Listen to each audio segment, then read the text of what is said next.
welcome Professor Veena Sahajwalla today, the latest New South Wales Australian of the Year award winner. It's been a wonderful Diwali for you. Congratulations, Veena. Thank you, Rajni ji. It's been really incredible. I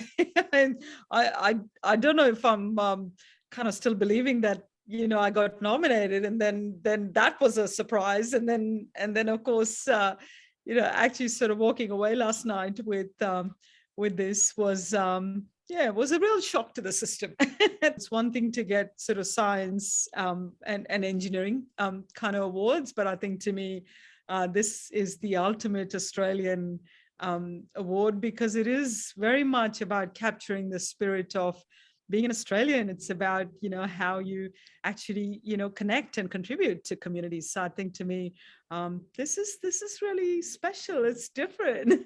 It turned out to be a Diwali gift for the rest of the community as well. That's very kind of you to say that.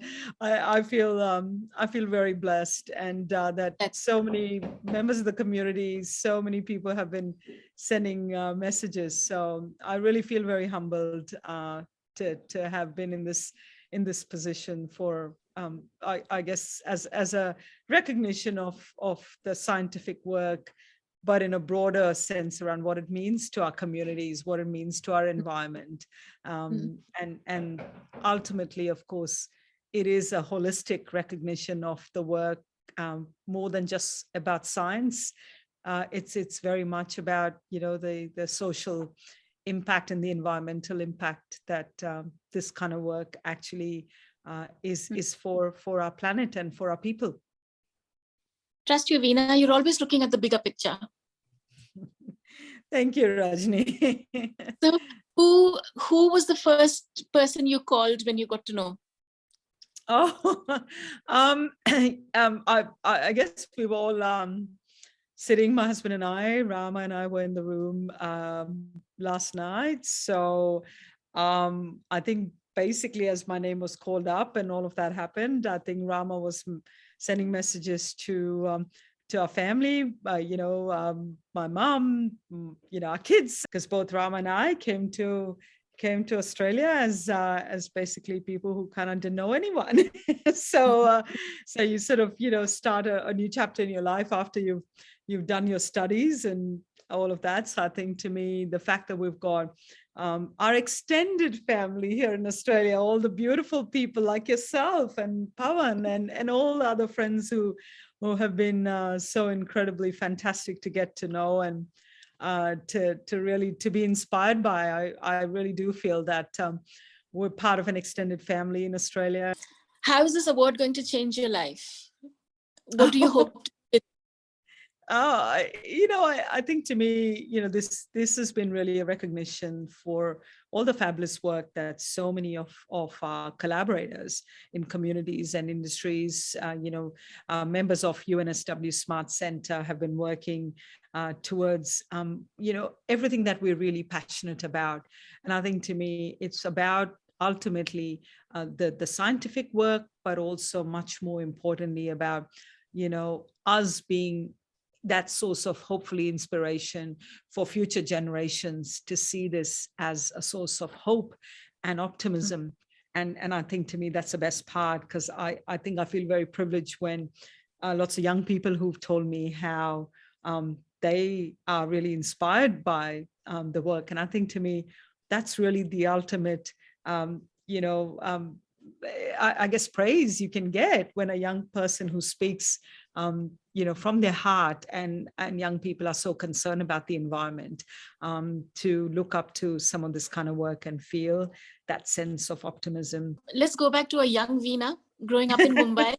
I think for me, a young person in Mumbai roaming around in the bazaars and the markets, with my mom, I just have those vivid pictures of markets where I'd sort of, you know, be hanging on to her, but at the same time, all those little stalls that were selling all kinds of, beautiful clothes. I never forget that impression that it leaves behind, and you sort of enjoy that buzz that it gives you. And I think, to me, there was a side of where people were selling incredible things that you probably wouldn't find anywhere else in the world.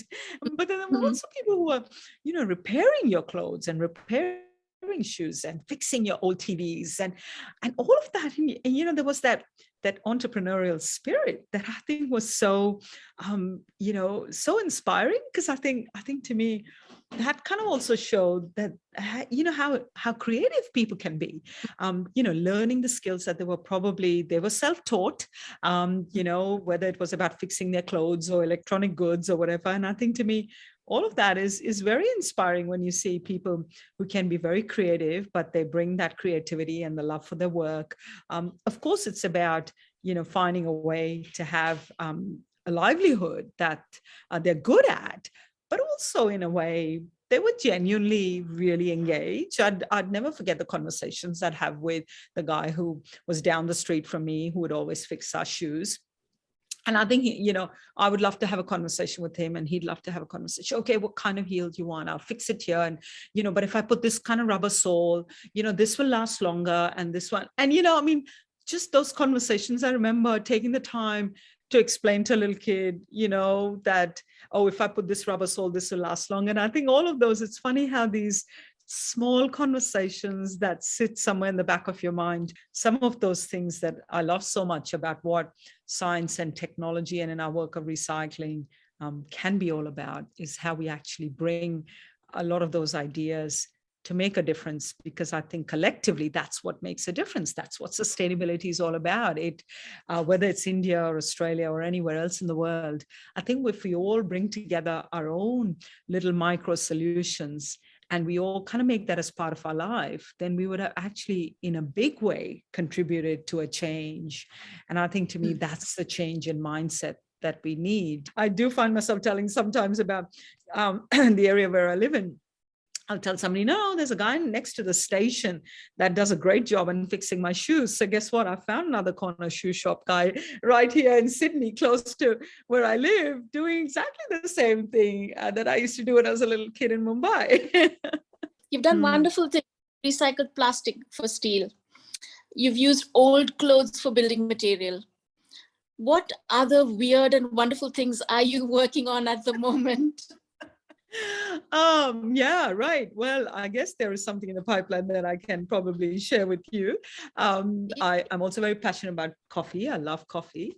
So in fact, one of the reasons why I started on this project all those years ago, and I started thinking about what we could do, is because I drink so much coffee, there's a lot of coffee waste residue that's left behind, as you can imagine, whether you're having it at home or in cafes. So one of the projects we're working on right now is how to use that coffee residue in the process of making steel. And this will give us that additional benefit of not having to use as much coal-based material. So not only reducing our coal consumption, but using all this coffee residue waste in a really creative way where, yes, of course, people know that you can put it into composting, but the fact that you can use it in this completely different way provides us an alternative path towards sustainability.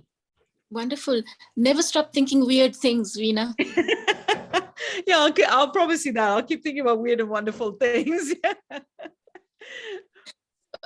In Australia this week, we've had a bit of serious talk about smart cars. We're finally beginning to think about our sustainable future in the not so distant future.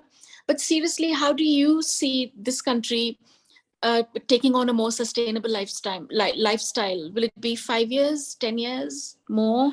I think, there are so many solutions that we're all happy to embrace.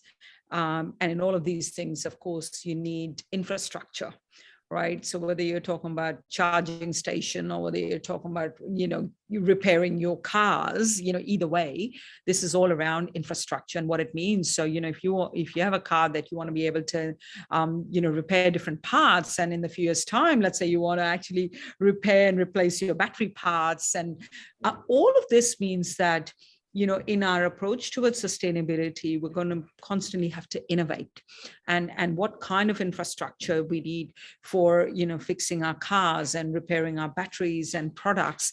We have to actually think about not just in the context of our electric vehicles, for instance. We have to think about it in the context of broadly that whole sort of push towards electrification and decarbonization, so that all the different kinds of products that we use, if we're going to make a choice around making sustainability as the viable alternative, then we have to, of course, make sure that we do have the capacity to support people who want to embrace these new concepts. So the fact that you want to have charging station for electric vehicles, for instance, and the fact that you might want to have more and more electronic devices and goods being manufactured and produced in Australia requires us to access materials that go into making these kinds of sustainable products. I think in all of these cases, for us, this is going to be a journey. The world is evolving very quickly. That has become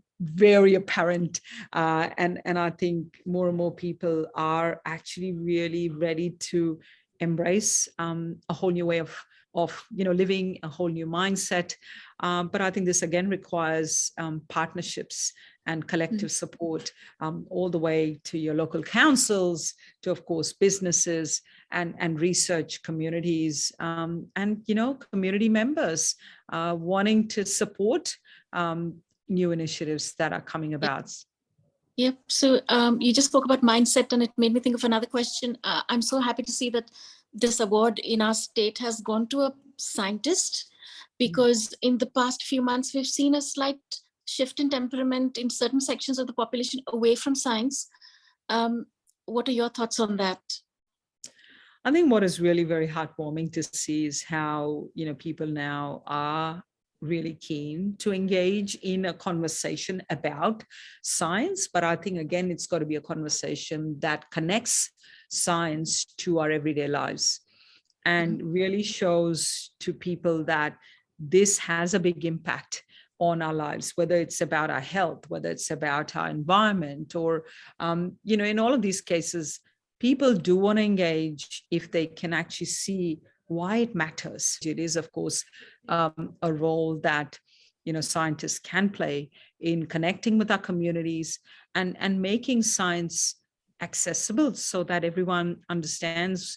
You don't have to kind of use the scientific language to actually impress upon people why it matters. So I think to me, it's also around the why it matters and why we should all connect with it is so critical. I mean, we all understand why health matters to us. We may not understand the ins and outs of medicine, but we understand what steps we need to take to have a healthy lifestyle. And I think, to me, just like we worry about our personal human health, in this case, we have to worry about the health of our planet.